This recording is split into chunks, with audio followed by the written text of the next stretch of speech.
Saya akan langsung menuju ke Wakil Gubernur DKI Jakarta, Bung Ahmad Riza Patria. Bung Riza, saya ingin konfirmasi dulu bahwa proses transisi ini juga terkait dengan aparatur sipil negara ASN di lingkungan pemerintah Provinsi DKI Jakarta. Saya ingin tanya, bagaimana kemudian dengan ASN di sana, PNS di sana, pegawai di sana? Apakah mereka juga sudah normal kembali masuk seperti biasa? Ya memang sudah diatur ya, tapi seperti yang saya sampaikan, itu diatur bahwa jumlahnya tidak boleh lebih dari 50%. Oke.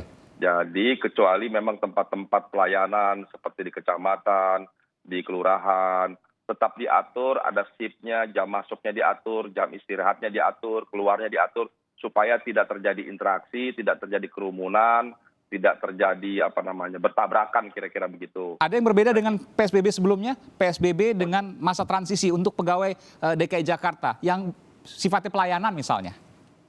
Ya jelas berbeda ya.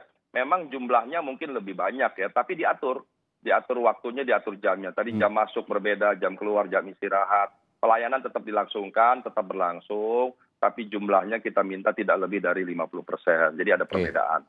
Jadi tetap taat protokol tidak lebih dari 50%. Ya. Yang penting Mas Aiman di kesempatan ini saya ingin menyampaikan, besok tuh di hari pertama itu hari yang sangat krusial. Kenapa saya bilang krusial? Yang pertama ada euforia orang yang sudah lama 2 bulan lebih di rumah ingin keluar rumah. Iya. Kemudian yang kedua, kebetulan besok jatuhnya di hari Jumat. Orang yang selama Ramadan, selama hari-hari biasa di masjid, tidak di masjid bulan Ramadan. Dan juga 2 bulan ke belakang. Jadi orang ingin ke masjid. Seolah-olah besok seperti Jumat pertama begitu, yang luar biasa. Dan ini potensi terjadi penurunan. Untuk itu kami ingatkan di banyak kesempatan mohon dukungan media, pers dan lain sebagainya, supaya bantu sosialisasikan apa yang kebijakan yang telah diambil Pak Anies. Di antaranya satu, kalau bisa udunya di rumah, jangan udu di masjid atau di musola. Kemudian bawa sajadah sendiri. Kemudian bawa kantong kresek untuk menaruh sendal sepatu, kemudian nanti protokol COVID dilaksanakan, menggunakan masker, termogan, kemudian cuci tangan dengan sabun, disinfektan, petugas masjid memastikan masjidnya bersih, rapi, diberi tanda. Kalau perlu begitu masuk, pintu masjid ada skor gitu, diatur. 1, 2, 3 berapa, supaya tidak lebih dari 50% yang... Kalau seandainya nanti misalnya tiba-tiba membludak, bagaimana Pak Wagub? Kami sudah minta di setiap masjid melalui MUI dan DMI, Dewan Masjid Indonesia, supaya diatur 2 shift. Nah, kami di DKI Jakarta ada masjid, kami mengatur 2 shift. Ada yang jam 12, sholat Jumatnya, ada yang jam 1. Jadi kami minta semua masjid juga memberlakukan shift. Iya, meskipun ada pro kontra di MUI terkait itu ya Pak Wagub ya? Ya, ini cara yang lebih baik, lebih bijak ya, supaya semua bisa sholat. Kemudian masjid-masjid juga kami minta menyiapkan tenda-tenda tambahan, stiker-stiker tambahan untuk di luar di jalanan yang berpotensi membludak. Jadi sifatnya darurat. Terakhir Pak Wagub, apa bedanya proses masa transisi ini dengan new normal?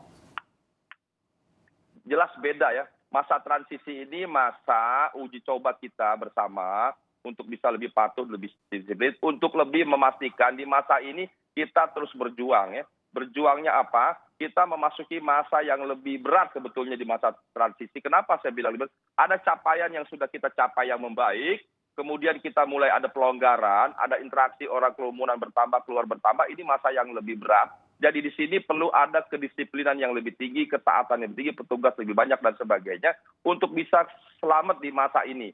Kalau kita bisa selamat, sukses, terjadi peluang R0-nya lebih kecil lagi, kurva-kurva lebih menurun lagi signifikan dan sebagainya, angka penyebab tinggi, kematian berkurang signifikan, baru kita bisa masuk pada masa sehat, aman dan produktif. Ya. Dan kita tidak kembali ke masa PSBB. Jadi kita bisa menyudahi ke depan PSBB-nya, kita bisa masuk masa di aman produktif. Dan sekaligus itu pesan juga untuk warga DKI Jakarta dan Bodetabek yang kemungkinan besar juga akan mengikuti apa yang ada di DKI Jakarta, langkah-langkah yang ada di DKI Jakarta. Betul demikian ya Pak Wagub ya? Justru itu kami kerjasama terus dengan daerah penyangga, Jabodetabek, dan daerah lainnya perlu kerjasama yang baik. Kami bersyukur sejauh ini kerjasama kami dengan seluruh daerah sekitar, bahkan sampai ke Jawa Timur, Jawa Tengah, Jawa Barat, Jogja baik sekali. Dengan pemerintah pusat, dengan gugus tugas kerjasama kami perlu ada sih. Seperti disampaikan Pak Gubernur, ini saatnya kita bersatu. Bersatu untuk kompak, bersatu untuk solid, bersatu untuk kerjasama, bersatu gotong royong untuk melawan COVID supaya kita bisa menang. Ya, ini kerja kolosal disebutkan ya, ini kerja bersama. yang begitu besar. Baik, terima kasih. Wakil Gubernur DKI Jakarta, Ahmad Riza Patria, telah memberikan informasi di program Sapa Indonesia Malam. Terima kasih, selamat malam. Dan saudara, informasi ini adalah informasi terakhir yang saya sampaikan di Sapa Indonesia Malam. Saat lagi Anda akan menyaksikan program Rosi bersama Rosiana Silalai. Saya Aiman Wicaksono undur diri, terima kasih. Sampai jumpa.